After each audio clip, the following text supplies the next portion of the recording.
Haleluya, Shalom Aleihim. Berjumpa lagi dengan saya pada perenungan hari ini tanggal 27 Juni 2022.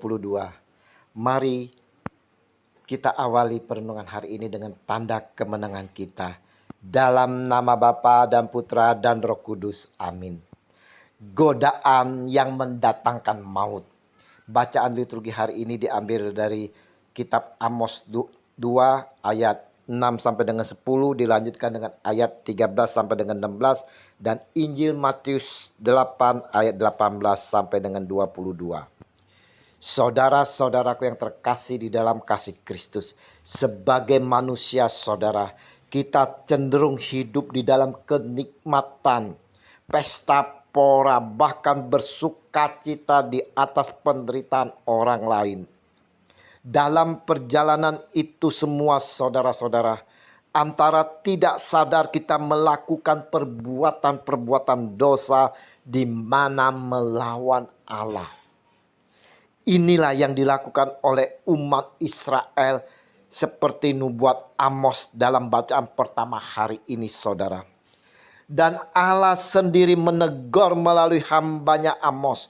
Beginilah firman Tuhan. Karena 3 perbuatan jahat Israel, bahkan 4, aku tidak akan menarik kembali keputusanku. Oleh karena mereka menjual orang benar karena uang, dan orang miskin karena sepasang kasut. Mereka menginjak-injak kepada orang lemah ke dalam debu, dan membelokkan jalan orang sengsara. Anak dan ayah pergi menjamah seorang perempuan muda sehingga melanggar kekudusan namaku. Mereka merebahkan diri di samping setiap mezbah, di atas pakaian gadaian orang, dan minum anggur orang yang kena denda di rumah Allah mereka. Amos 2 ayat 6 sampai dengan 8. Saudaraku yang terkasih, kita semua ini saudara tak dapat menyembunyikan setiap tindakan kita saudara, perbuatan-perbuatan kita di hadapan Allah. Ingat itu saudara, matanya saudara terlalu tajam untuk memperhatikan kita. Kita yang selalu bersikap seperti orang Israel, di mana selalu mendukakan Allah atas perbuatan-perbuatan dan tindakan kita yang tidak mencerminkan sebagai anak-anak Allah yang diselamatkan. Kita lupa saudara akan kehadiran Allah di dalam setiap kehidupan kita. Setiap tarikan nafas kita, kita lupa saudara bahwa Tuhan Allah selalu menyertai kita. Namun saudaraku yang terkasih, kita tetap mendukakan Dia dengan bersikap menyakiti sesama kita saudara.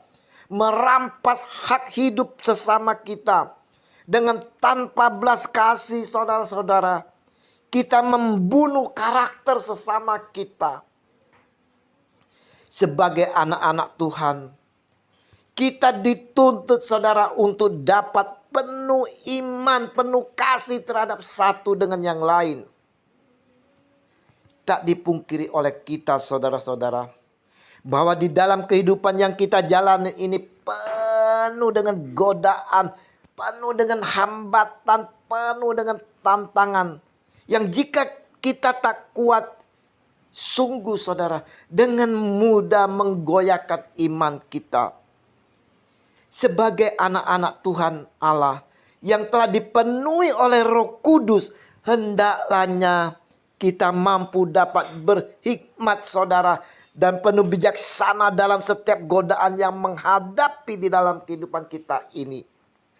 Di dalam pimpinan Roh Kudus kita dimampukan saudara-saudara untuk menghadapi setiap hambatan, tantangan yang kita hadapi. Sebagai orang percaya dan beriman saudara-saudara, serta dipenuhi oleh Roh Kudus, hendaknya kita dapat saling menguatkan satu dengan yang lain, supaya iman kita tidak padam saudaraku. Maka Paulus menasihati kita lewat jemaat di Kolose.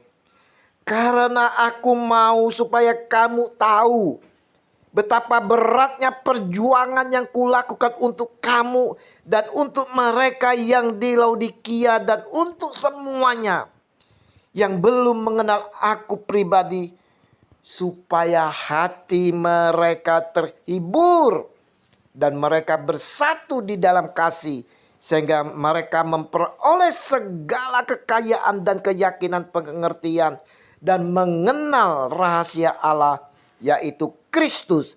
Sebab di dalam Dialah tersembunyi segala harta hikmat dan pengetahuan. Kolose 2 ayat 1 sampai dengan 3. Saudaraku yang terkasih, perenungan hari ini saudara mau mengingatkan kepada kita semua bahwa hidup dalam dunia ini penuh godaan dan tantangan. Kita semua diajak untuk menghadapinya dengan penuh hikmat dan bijak, saudara. Janganlah kita terbuai oleh godaan-godaan yang mendatangkan maut. Janganlah kita terpancing, saudara, oleh setiap tantangan dan hambatannya yang mana dapat menggoyahkan iman kita. Tapi saudara-saudaraku yang terkasih, hendaklah kasih Allah, saudara, hendaklah kasih Allah selalu terpancar dari dalam hati kita. Melalui kasih yang ada dalam hati kita, kita mau saling menguatkan dan saling menjaga iman kita satu dengan yang lain.